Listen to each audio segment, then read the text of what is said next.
নমস্কার বন্ধুরা, আমি মধুমিতা। ওয়েলকাম টু মধুমিতার রান্নাঘর।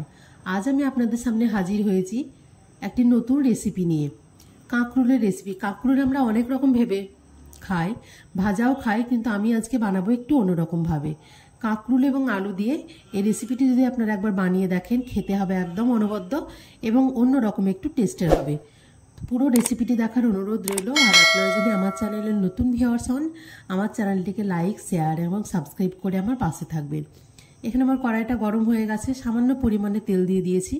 আর এখানে কাঁকরোলগুলোকে উপরের যে কাঁটাটা ছিল সামান্য পরিমাণে একটু ছিঁড়ে নিয়ে এইভাবে লম্বা লম্বা করে কেটে নিয়েছি।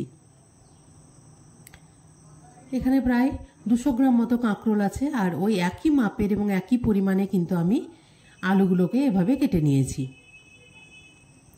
কাঁকরোল এবং আলুগুলোকে এবার একটু ভেজে নিতে হবে হালকা আঁচে। দিয়ে দেবো সামান্য পরিমাণে হলুদ এবং সামান্য পরিমাণে নুন এবং হলুদটা দেওয়ার পরে আঁচটাকে একটু লো টু মিডিয়ামে রেখে কিন্তু এগুলোকে খুব ভালোভাবে ভেজে নিতে হবে। কাঁকরোল তো খুব নরম জিনিস, খুব তাড়াতাড়ি ভাজা হয়ে যায়, তাই আলুগুলোকেও কিন্তু এভাবে পাতলা পাতলা করে কেটে নিতে হবে। ভালোভাবে ভাজা হয়ে গেছে, এবার এগুলোকে তুলে নেব। তবে একদম লাল করে ভাজার কিন্তু কোনো দরকার নেই, যেন ভাজতে ভাজতে একটু ভালোভাবে সেদ্ধ হয়ে যায়, সেদিকটা খেয়াল রাখতে হবে।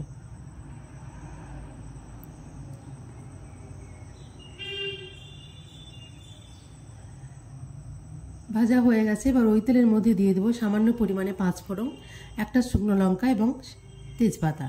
ফোড়নটা খুব ভালোভাবে ভেজে নেব। প্রথমে এখানে আমি দুটো মাঝারি সাইজের পেঁয়াজকে এভাবে কুচি করে নিয়েছি। পেঁয়াজটাকে দেওয়ার পরে খুব ভালোভাবে ভেজে নেব।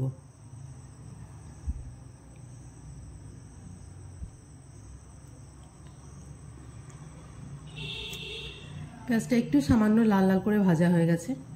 এবার এখানে আমি 1 চামচ আদা এবং 4 থেকে 5 কোয়া রসুন একটু ভালো করে থেতো করে নিয়েছি। আদা এবং রসুনটা দিয়েও কিন্তু ভালোভাবে মিশিয়ে নিতে হবে।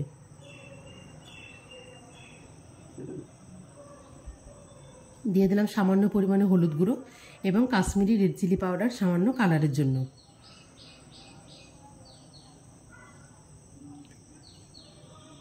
হলুদ এবং লঙ্কা গুঁড়ো এবং আদা, রসুন, পেঁয়াজ এগুলোকে খুব ভালোভাবে এখানে মিশিয়ে নিয়েছি, যেন পুড়ে লেগে না যায়, তার জন্য সামান্য পরিমাণে এখানে জল মিশিয়ে দেব।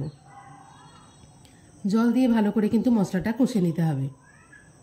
দিয়ে দিলাম সামান্য পরিমাণে 1/2 চামচ পরিমাণে এখানে জিরের গুঁড়ো আর 1/2 চামচ পরিমাণে ধনের গুঁড়ো। সব মশলাগুলো দিয়ে এবার ভালো করে একটু কষিয়ে নিতে হবে।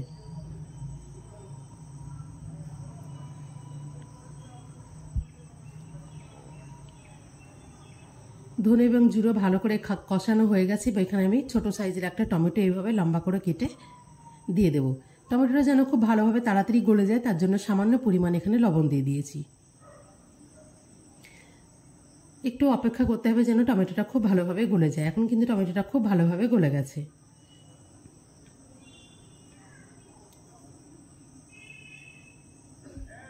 এদিকে মশলাটাও খুব ভালোভাবে কষানো হয়ে গেছে, তেল ছেড়ে গেছে।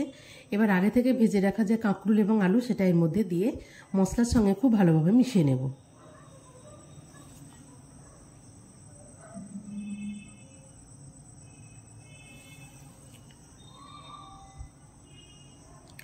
ভালোভাবে মিশিয়ে নিয়েছি। এবার এখানে দিয়ে দেবো পরিমাণ মতো জল।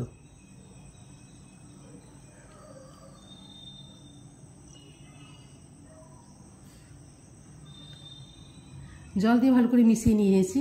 এখানে দিয়ে দেবো আমি সামান্য পরিমাণে লবণ। যেহেতু কাঁকরোল এবং আলু ভাজার সময় সামান্য আমি লবণ দিয়েছিলাম, তাই এখানে কিন্তু লবণটা একটু মেপে দিতে হবে। লবণ এবং সামান্য পরিমাণে চিনি। তারপরে একটা ঢাকা দিয়ে এখানে 5 মিনিট মতো একটু ঢাকা দিলেই কিন্তু রান্নাটা প্রায় কমপ্লিট হয়ে যাবে। আঁচটাকে একদম লোতে রেখে এটা ঢাকা দিয়ে দিয়েছি। এখন একদম ঢাকাটা খুলে নেব। আলু এবং করলা দুটোই কিন্তু খুব ভালোভাবে সেদ্ধ হয়ে গেছে। এখানে গ্যাসটাকে আমি পুরোপুরি অফ করে দিয়েছি। দিয়ে দিলাম সামান্য পরিমাণে গরম মশলা গুঁড়ো আর সামান্য পরিমাণে ঘি এবং গরম মশলাটা দিয়ে আঁচটাকে একদম বন্ধ করে একটু স্ট্যান্ডিং টাইম দিলেই কিন্তু তৈরি হয়ে যাবে আলু এবং কাঁকরোলের মশলা। অবশ্যই রেসিপিটা একবার বাড়িতে বানিয়ে দেখবেন আর আমাকে কমেন্ট বক্সে অবশ্যই জানাবেন রেসিপিটি কেমন লাগলো।